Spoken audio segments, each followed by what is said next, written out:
take a look at the stadium.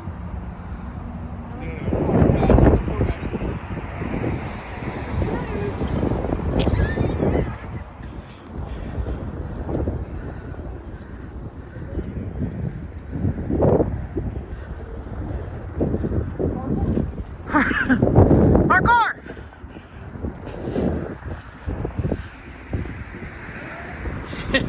What's up, guys? We are in Cleveland, Ohio, here for some Monster Jam, and we're getting something to eat right now. But yeah, whew.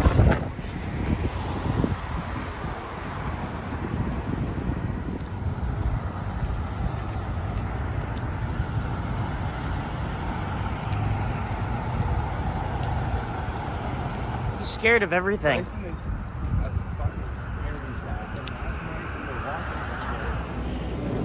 So, Bryson, you're gonna jump this thing, the Outcast, on the FMX ride. Yeah.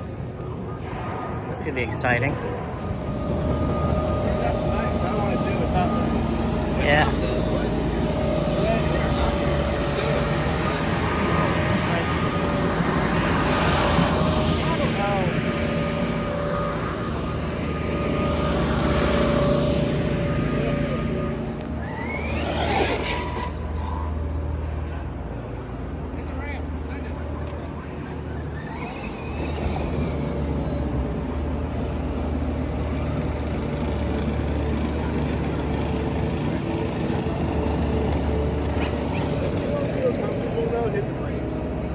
Yeah, it's all good.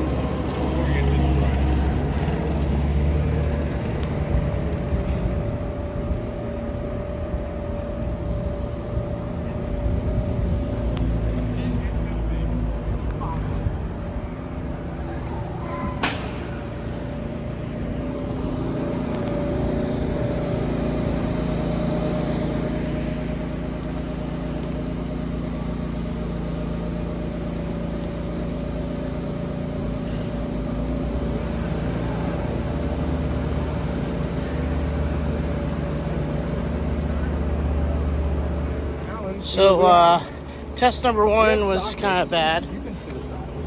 Yeah, it should be like 12 mil or probably bigger. 17 mil. Looks like the wheel came off, Abe. Bad boy. Well, since Bryson is waiting for the jump with FMX, take a look at the round the concourse. Take a look at that stuff.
So Bryson's testing out right now. He's about to get ready to go. Oh man, honey buns. But yeah, he's getting ready to take off. Let's see what he does. He's about to start here.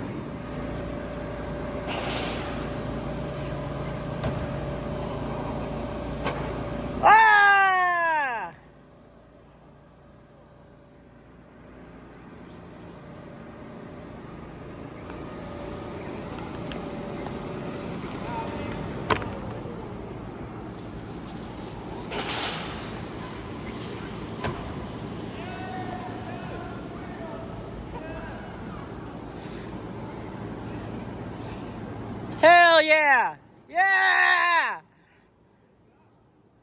It's all the way on the top. You can drive it off. Front, the regular way, going down, you can drive. Good, you're good.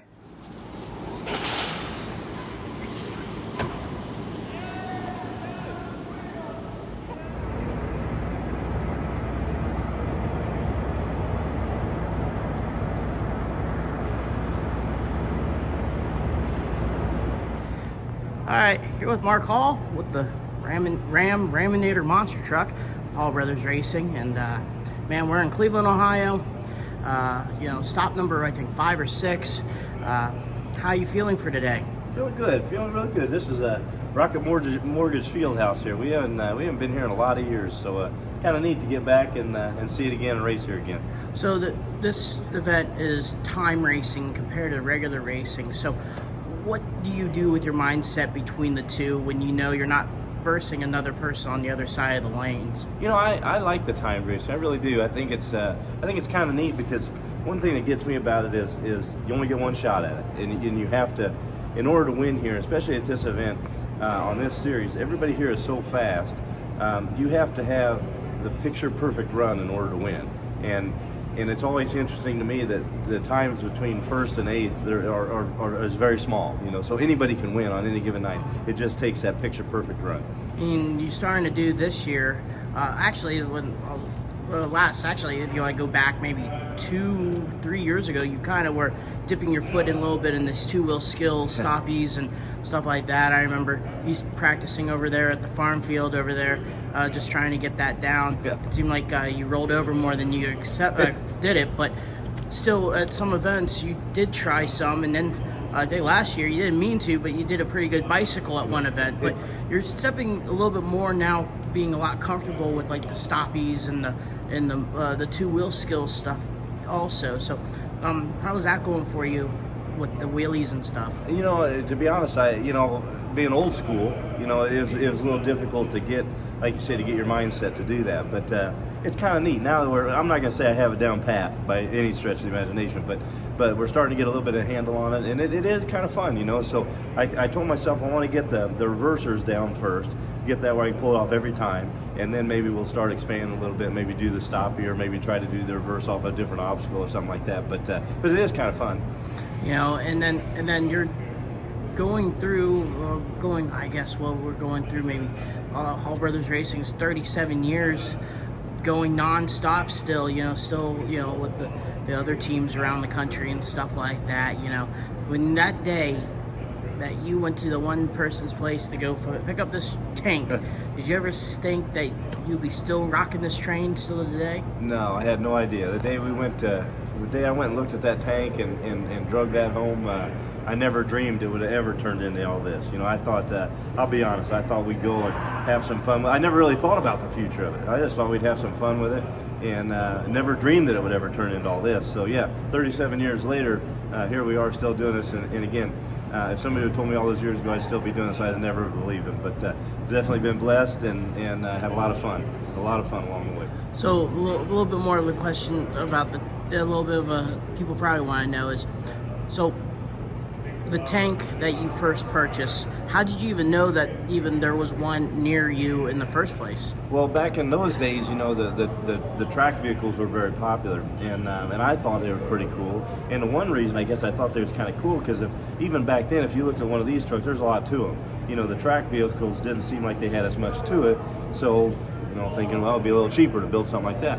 So I started doing some research to find out what track vehicle guys were using.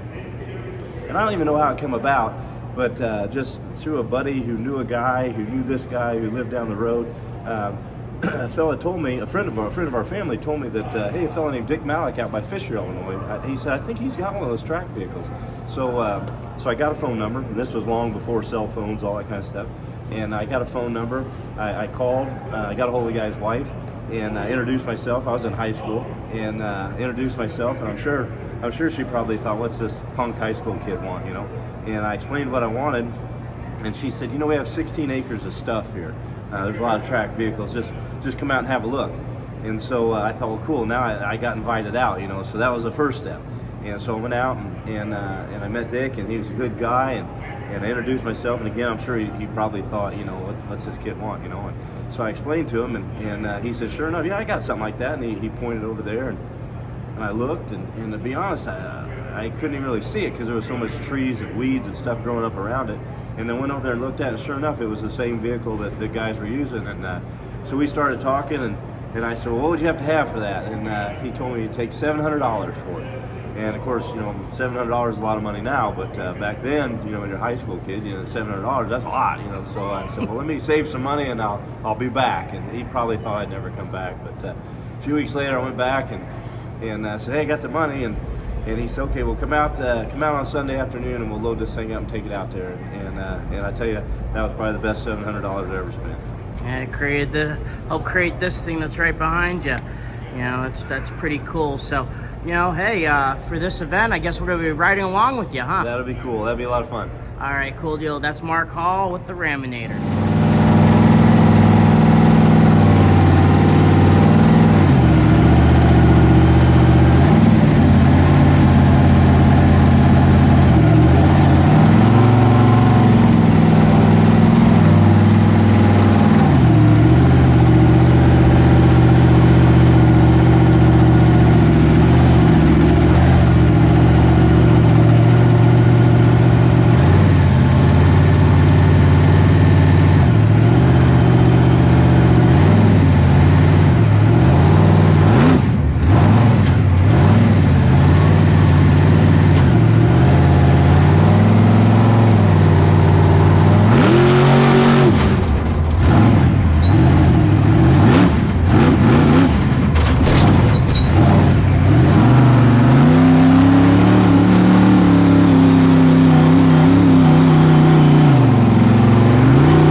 day in Cleveland's over with.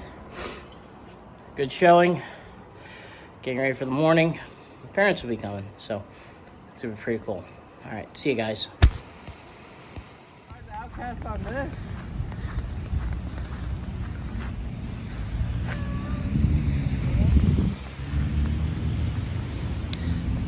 You guys retarded.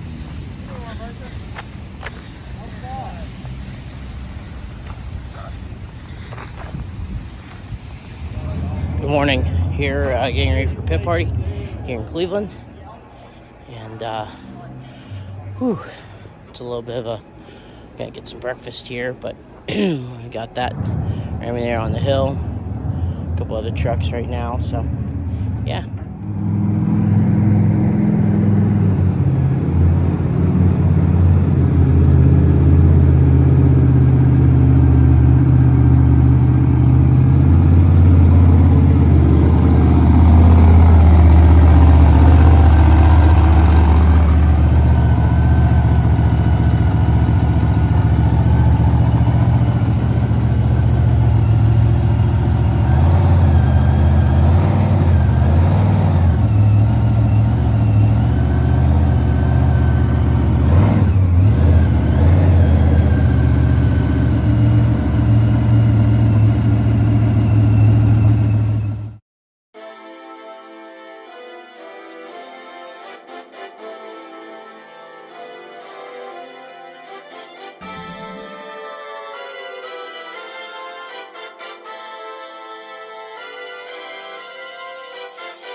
All right, last day in Cleveland.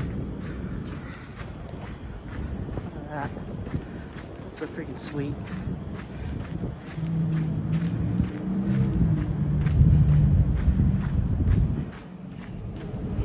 All right, last day here in Cleveland for Monster Jam. Going to see Andy and Chris and all them, so excited about that. But all right, guys, let's go.